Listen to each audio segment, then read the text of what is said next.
If we wanted to, fine, we'll cherry pick all the homeowners. We'll do that, but then we do not have the ability to say to ourselves that what we're doing is digital equity. No, what we're doing is we're running a business. Us being a technology social enterprise, we have an enterprise grade product, but the social comes first. The people comes first. Welcome to another episode of the Community Broadband Bits podcast. I'm Christopher Mitchell at the Institute for Local Self-Reliance. I'm in Philadelphia today with Joshua Edmonds at the Net Inclusion Conference for National Digital Inclusion Alliance. Welcome back to the show, Joshua. Thank you for having me back, and you are very consistent with your energy in your intros, and I appreciate that. You are the head of DigitalC. What's your actual title? I'm the Chief Executive Officer. How's that going? Well, I would say it's going well. I think that there's obviously a jump that you make from going from a municipal director to CEO of a technology social enterprise. And while there's some similarities, there's also some unique challenges. Maybe not challenges, just I would say opportunities. And so those opportunities are just requiring a lot more from me, but in the best ways, because that just means that there's growth. And I am growing in this role and growing even in my understanding of what I would argue would be sustainable digital equity. Right. I'm not sure exactly how to target this. So if people are a little bit confused about DigitalC, we'll try to help them along. Yeah. But also, I would recommend some of the past interviews that we've talked to get a sense of your background, where you're coming from. But DigitalC, in my mind, I guess I would start off by just saying it is a great solution for the challenge of a city that does not want to do municipal broadband, but recognizes a need for some kind of business model that is focused on the neighborhoods that are usually left behind. That's right. And I would argue, and this is just a slight deviation here, I would say that it's not that they don't want to, they can't. And that's because of those existing state statutes that don't allow Ohio to do that. And so Cleveland, I would argue, maybe, with that money, it was a $20 million contract that DigitalC won. I would argue if that didn't exist, Cleveland might have went with a different option. And that's not a bad thing. Obviously, in Detroit, I was supportive of municipal, and I still am. But, in this case, we are absolutely a 501c3, and the ability for us to be that 501c3 and navigate and be able to receive a $20 million investment from the city to build out a citywide infrastructure, that's obvious. I clearly have an incredible team. So, and I think there's a sort of chicken or egg issue in that nonprofit arrangement is amazing. It is very difficult for someone to replicate what you've done, what DigitalC has done before you got there, because DigitalC has an endowment. Yeah, and so that goes back to the previous organization, One Community, One Cleveland before that. Yep. Nonprofit, connecting all these hospitals and anchors and stuff like that, decides to privatize, largely as I understand it, because I think local leaders didn't share in that vision of expanding that to residents. Mm-hmm. And so creates a for-profit ISP called Everstream. That's right. And when you take a nonprofit into a private company for profit, you got to put a bunch of money somewhere. That's right. So they parked it at DigitalC. Well, no, we wished. It's not that easy. No, I think that DigitalC did receive funding out of that, but I thought that DigitalC had maybe received $50 million from that. Mm-hmm. No, it wasn't that.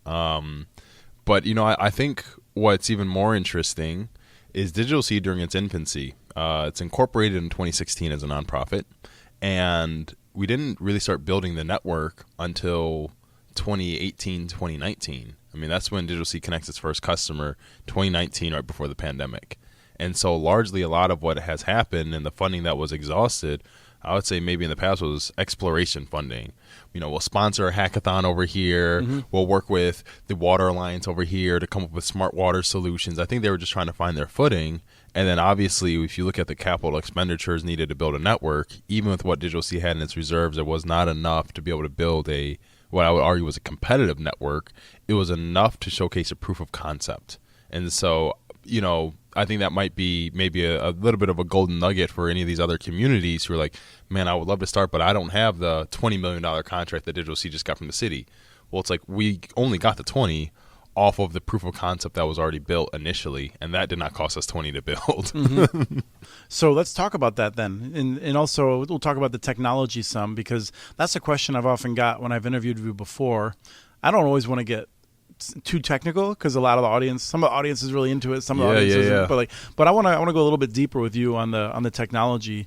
So let's start with the pilot. So DigitalC recognizes that there's a need for going beyond skills training. That you could do skills training and ACP until the cows come home. That's right. And then you're still not going to actually get where you need. You got to make sure that people have a high quality network, right? I mean, I don't know why I'm telling you this because you say it better than I do, but I'm prompting you to give us a sense of like you don't fit into that normal divide of like, do we do infrastructure or do we do digital equity? You do it. Mm-hmm. Well, no, that's absolutely right. And I would say that at the onset, if we go back to again 2018 when DigitalC's building this network, at that time, we're not talking about 100 symmetrical. Mm-hmm. And I think that a lot of people have almost like, I'm not sure if it's pandemic bias or something as it relates to the internet speeds, but it's like 100 symmetrical. We weren't even near that at one point. I mean, if you were just north of 25.3 at the time, that was like incredible.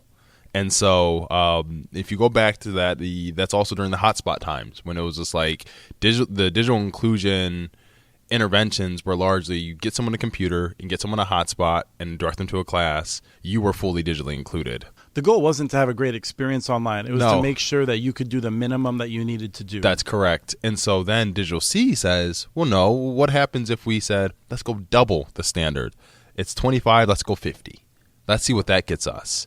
And at that time, we were using the CBRS spectrum to really, we could get as many users on it because we still don't pay for our spectrum. We're still unlicensed spectrum.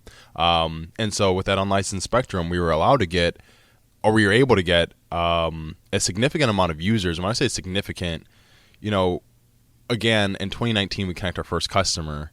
And then through the pandemic, we crossed over 1,000. And now we're north of 2,000. And last month, we connected over 200 households just last month. And that's off of a limited scale and deployment. Our initial network got up to, it passed 23,500 homes. Now, what we started noticing, though, and this is an interesting, I would say, opportunity to see the intersection between a business and a digital inclusion organization. And I'm very intentional with those words that I just used. When I'm looking at a digital inclusion organization, I would say that was what DigitalC was in the past. And that was necessary.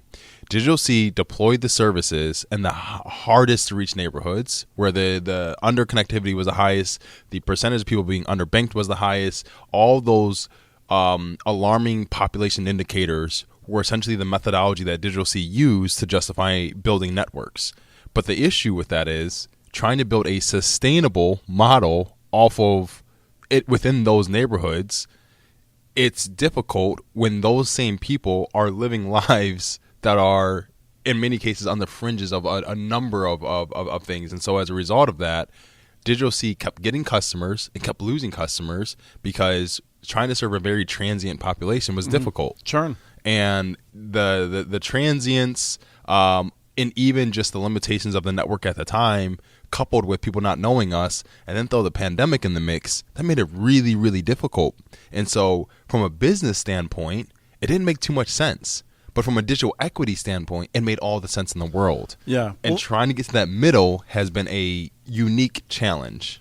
This is where, from my perspective, watching on the outside in, I was confused as to how DigitalC was going to make this work. Because, I started working in 2007 in this field, right around the time that people recognized Wi-Fi could not provide a high-quality connection inside the home.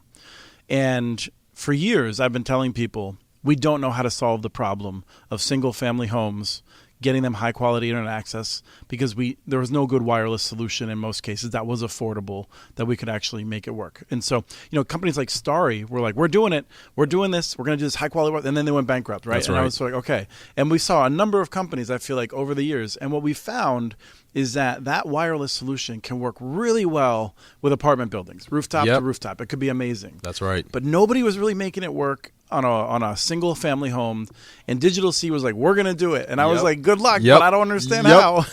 Well, and I'll be honest, we're still learning elements of that. The multi-dwelling units and apartment buildings, those make all the sense in the world, even from a customer acquisition cost. I mean, if you have a captive audience in an apartment building, that's going to lower your customer acquisition costs astronomically. So as a business, you're like, oh no, we love the multi-dwelling units. Those single-family households, those again get tricky, especially in the renter markets. Any renter market is going to be more challenging because it's like you're hitting a moving target that we are now using labor to then deploy an affordable service. Our service is $18 a month. Most of those other providers, even the Starries, they were offering affordable services because that's their mission. But at what point do you look at the transients that says, all right, I'm going to keep dispatching this workforce, connect the same customer, and I'm getting $18 back a month? At some point, the sustainability gets called into question, and then optically, people will then almost degrade your technical solution because, well, there's not many subscribers on it, so it must not be valuable, right? It's like, no. And this is a point that I did make at the city council table in Cleveland. People want to watch those. Those are on YouTube. You do not have to watch the June one. if you want to. Was that a painful one? Oh, man. So if you want to, you can, but you don't have to. But at the table, I made a point. I think this might have been during the September hearing where I said, okay, when I went out door knocking with our team to let them know when we expanded our service to one of our neighborhoods, I said to them, okay, the first house I knocked on was in foreclosure. The second house I knocked on was in foreclosure. The third one was in foreclosure. Do these people deserve to be connected? Now, if we do connect them and then 2 months from now they leave or whatever happens, is that an indictment on our service? And so now are we being penalized based on the market conditions in Cleveland? That is a very unfair position to be in as a company. And that's, again, this other side of the digital divide that when you start talking about the reality of the situation, you're going to have a lot of providers who are going to have a very similar story, which is like, look, we're doing everything we can, but from a business standpoint, even I'm the nonprofit saying this, at what point can we begin tapping into aid-based reality, where aid-based reality says, I understand that these homes are on foreclosure. I understand that these people are behind on every single bill, so why would they be current with you? But the question still goes back to, do they deserve to be connected? And that is a fundamental question that we have perpetually said yes to at DigitalC, that other people have said no to.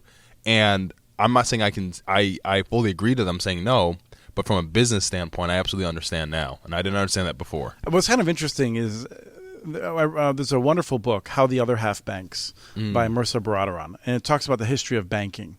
And one of the things that really struck me that I always remember is how a lot of different structures, for instance, credit unions, they start off focusing on the people that have been unbanked, right? The people who have been left behind. And they work with them. And over time, they're getting a little bit more successful. Like, you know what? That's a really hard population to work with. We're going to start focusing our services more on middle income families and this and that. And they all just move away from it because it's so hard. So what you're describing, I mean, this is your job. And that's how, and that's like the sort of thing that like you're then, and we run into this with municipal broadband. People are like, well, your metrics don't look like a big company. And it's like, well, yeah, because we're doing something different. That's right. Like if we wanted to, fine, we'll cherry pick all the homeowners. We'll do that. But then we do not have the ability to say to ourselves and to even on this podcast that what we're doing is digital equity. No, what we're doing is we're running a business. And so again, us being a technology social enterprise, we have an enterprise grade product, but the social comes first. The people comes first. And so as long as that is the true north here, the people, no matter the conditions of the people, we have an obligation of serving them. And that does not line up nicely on a spreadsheet, no matter how much we'd like it to. It does not line up the way you'd want it to. So then you recognize then you're going to need support, and you've lined that up. And let's talk about the demo then, the pilot that you did. Yeah. So what did you do with the pilot, and what were the goals of the pilot? Yeah, so let me set the stage quick. So at this point, there is $20 million in play. And is that right? And you're trying to make sure that you are eligible and likely to receive it. Yep. Yeah, so the city of Cleveland had issued a $20 million RFP to deploying a citywide network. and everybody bid. Everybody. If you're going to say, did they bid? Yes. Yes. Everybody that you can think of bid on that thing. And the fact that, our little tugboat of an operation, our small but mighty tugboat, was able to beat out all these other big, large companies who, again, there's not a single large company with a footprint in Northeast Ohio that was okay or happy that they didn't get a $20 million contract. Mm-hmm. No one's going to be happy with that. And so the fact that we got that, again, kudos to our incredible team. But along the way, it absolutely was not easy at all. There was a lot of things where they were using, again, that business lens to discredit Digital C and not using that nonprofit digital equity lens that was more congruent with who we were.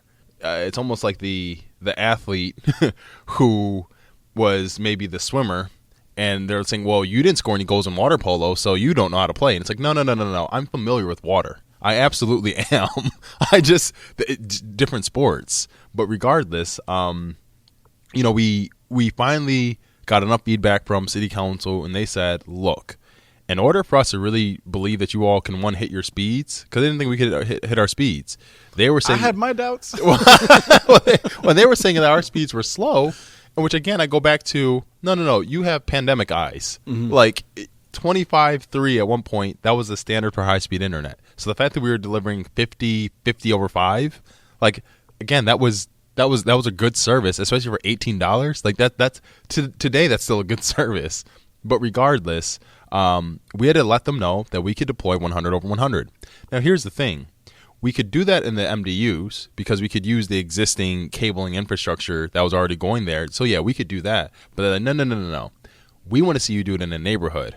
And so, thankfully, our good buddies, Tirana, and this was a decision led by our Chief Operating Officer, Jose Valdez, who is phenomenal, and I would always brag about Jose. He's one of the greatest minds I've ever worked with. He was like, there's a way that we can get this 100-100, but it's going to cost us. We're like, oh my gosh, of course it will. And Tirana was able to, one, train our team, and we were able to deploy in Glenville. And Glenville and Cleveland is one of our historic neighborhoods, but in addition to that, it has the highest coverage of trees, like per capita. Like the tree canopy in Glenville is insane. I mean, those trees are huge. Trees eat wireless. Yes, they do. Well, historically they have. However, thanks to our partnership with Tirana, we've been able to not only deploy this, even with non-line of sight, near line of sight, and line of sight, we've never dipped below 100-100. In fact, we've been able to get over 500 down. Now, in the beginning, we just let people have it because we're like, okay, we just want to show you all what happens when we don't, cap this speed at 100-100. And we had residents knocking on their neighbors' doors saying, you all got to get on this. You all need to get on this. And I would never work with this provider again, X provider again. And that was a great thing, which then led to us bringing council members on that tour and saying, okay, council, fine. You don't have to hear us talking about 100-100. Hear from the residents directly. Mm-hmm. And, there was a council member who took a speed test on the outside of the home. And we're like, well, I'm not getting 100-100 now. And again, it's like, well, yeah, the network isn't designed to be a outdoor Wi-Fi network. It's a home. But it's like that then still led me to the conclusion that even when we do this, there's still going to be this perpetual opposition because it's this notion that until we actually prove ourselves at scale, we're always be working against that. So even with us getting the contract from the city, we still have opposition to work through. But now that's the business environment. And so once again, it's like it's digital equity when it comes to the people, but like any grass tops, any type of broader whatever, then it's business. Mm-hmm. And getting that cadence and timing right has been like challenging, but in the best way possible because it's akin to code switching where it's like I'm having this conversation, boom, business. Nope, back to nonprofit. Boom, business. And it's like you can't cross them. I cannot go to a grassroots community meeting talking about business. That's my nonprofit again. But the minute there's a Grasshop's individual, then it's business again. And getting that cadence right was essentially all of our exercise last year, and that's what the pilot really materialized in, taking the best in business infrastructure, but overlaying it in this still digital equity way because we went into an area that, again, had all of those really challenging population indicators that would even still alter our take rate, which it still does to this date.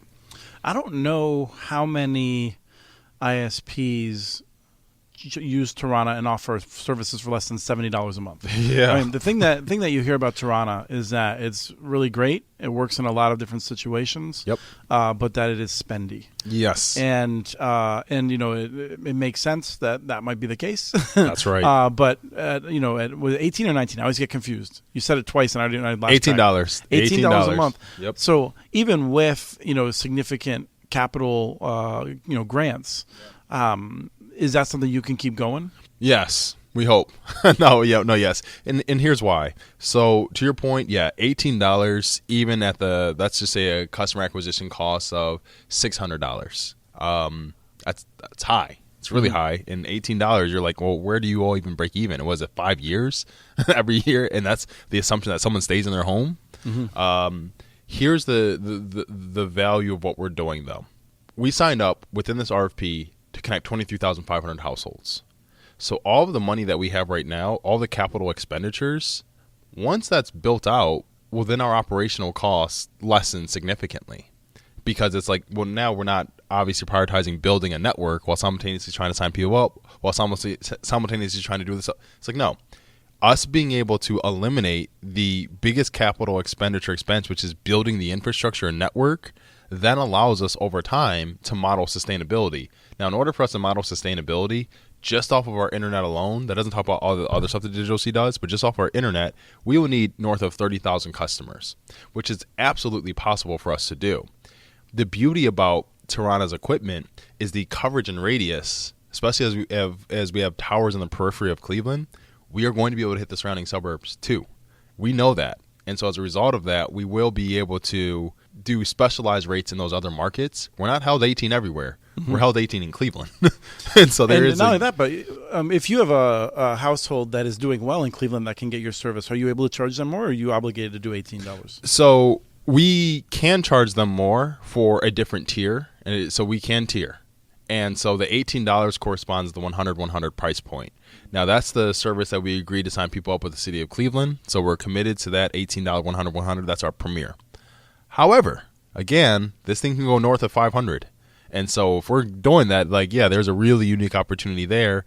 And there's also been significant demand from our business community who said, we want and we deserve an affordable internet solution as well. Which we said, the city didn't put out an RFP for that. But however, point heard, message heard.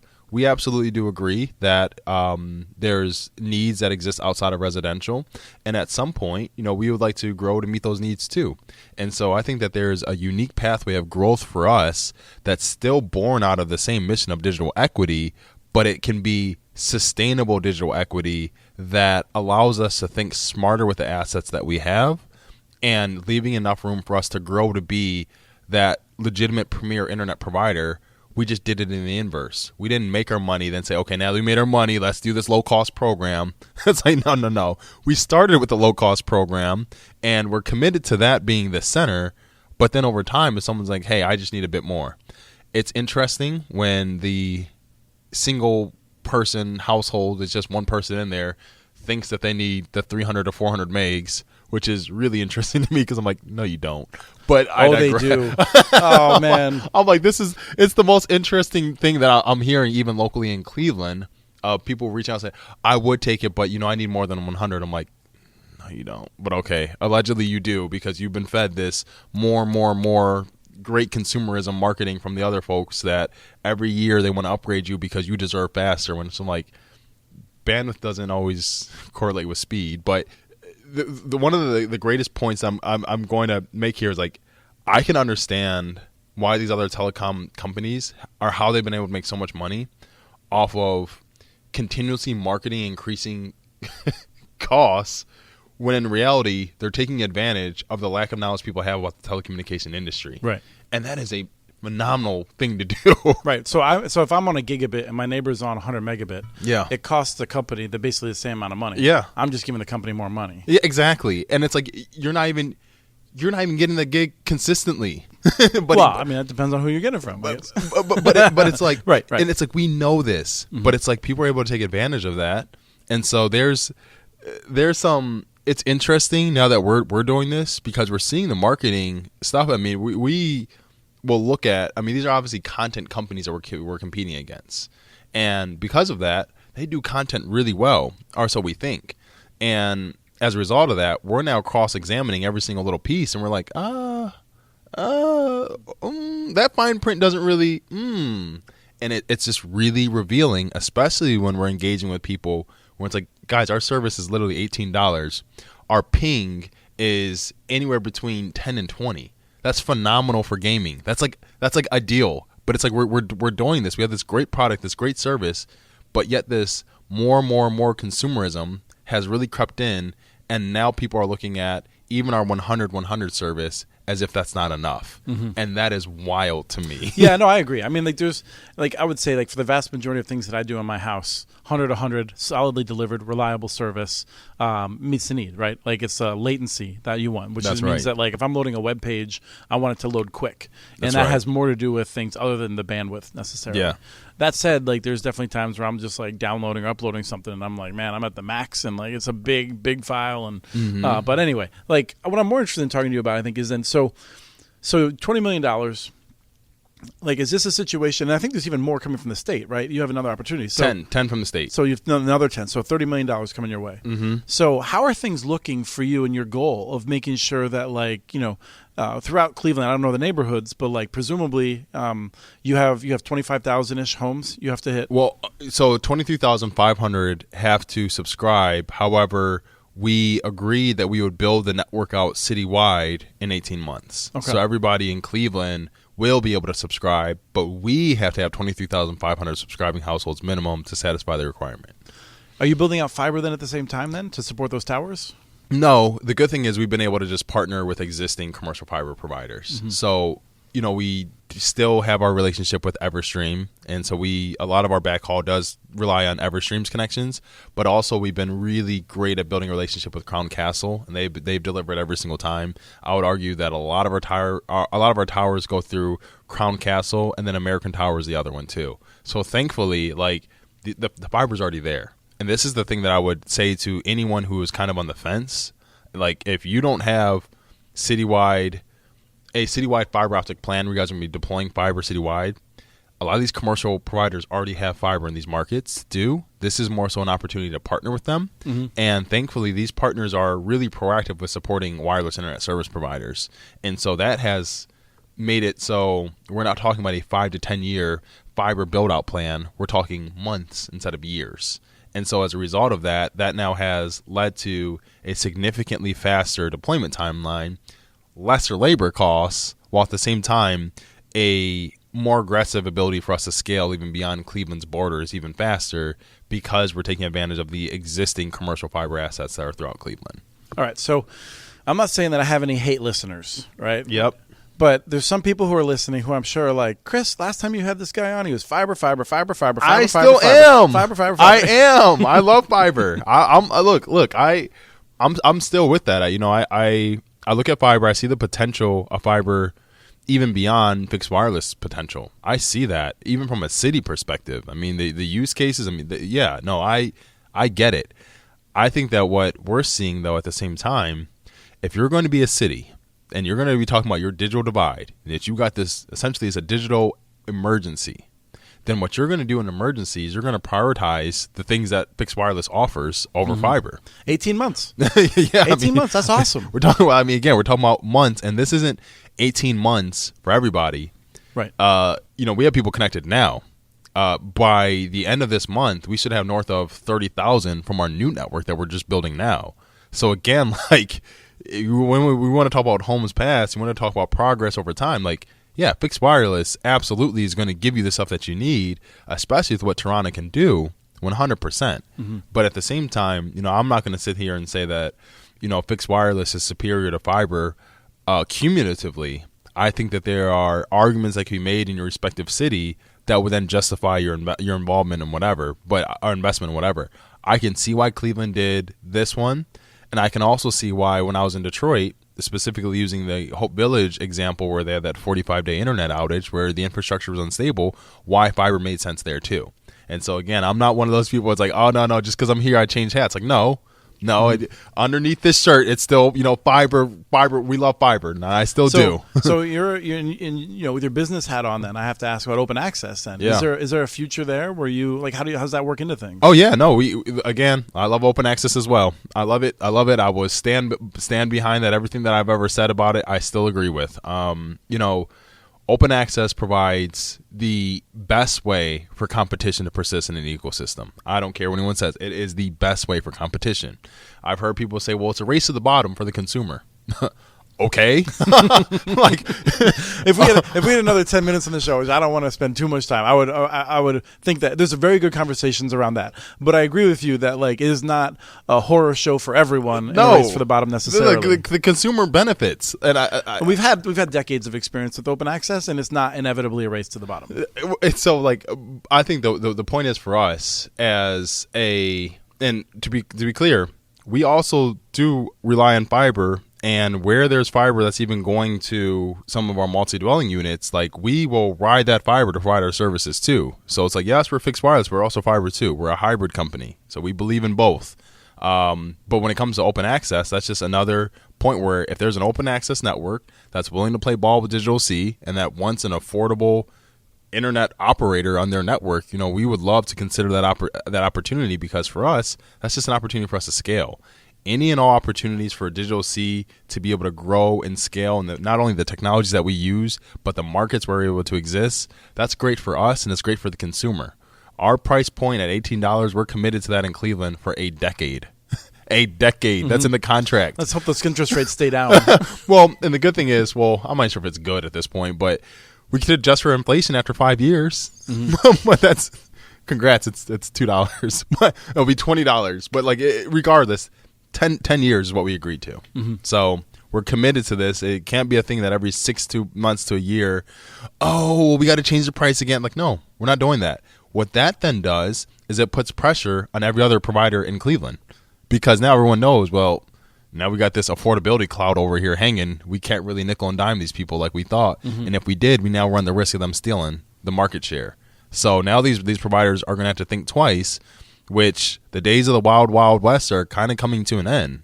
This is what maybe civilization could look discipline. like. You're the sheriff. You just came into town.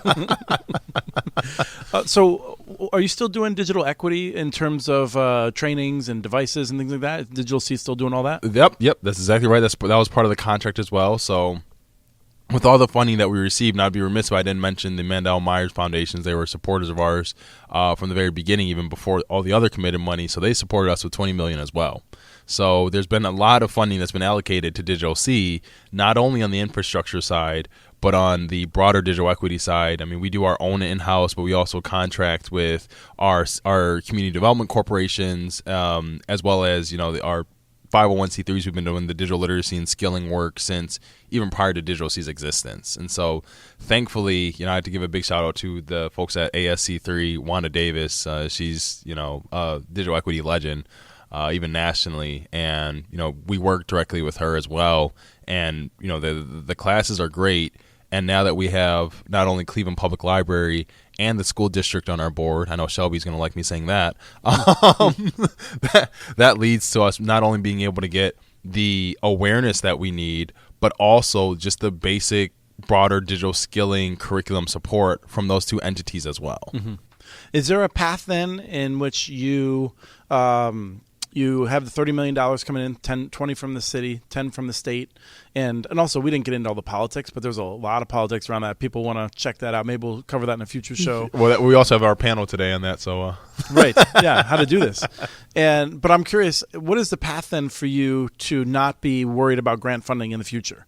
Is there a path to some generating enough revenue to cover all the operations, do the digital equity stuff, all that? Yeah, well, that's the goal. But I would argue so. Maybe it's best to look at DigitalC as maybe separate companies.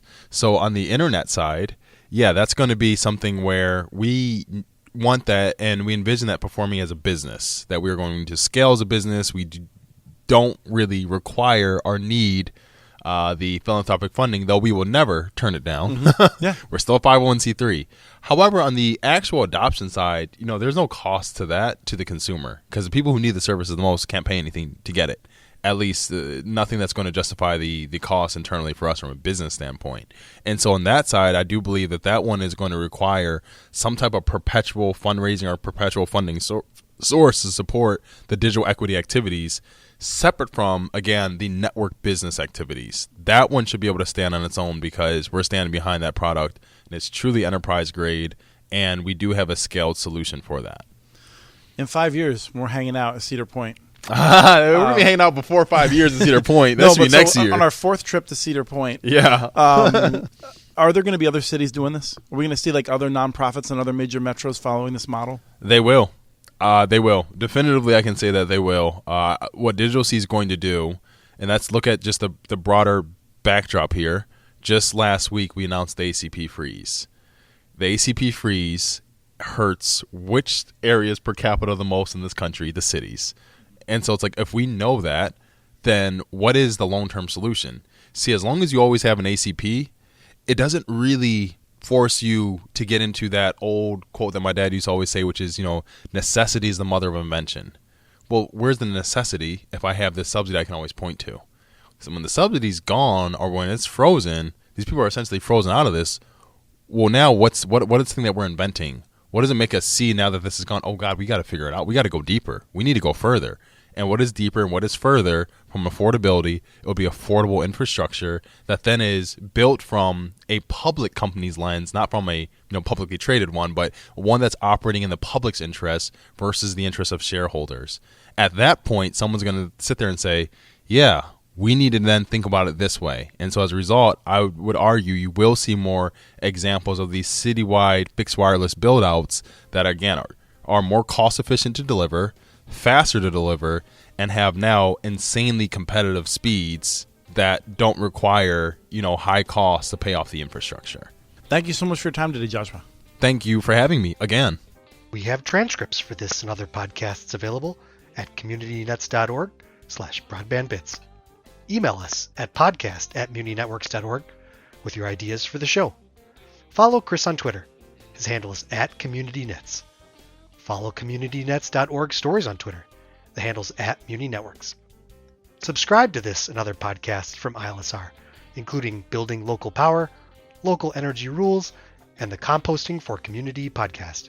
You can access them anywhere you get your podcasts. You can catch the latest important research from all of our initiatives if you subscribe to our monthly newsletter at ilsr.org. While you're there, please take a moment to donate. Your support in any amount keeps us going. Thank you to Arnie Huseby for the song Warm Duck Shuffle, licensed through Creative Commons.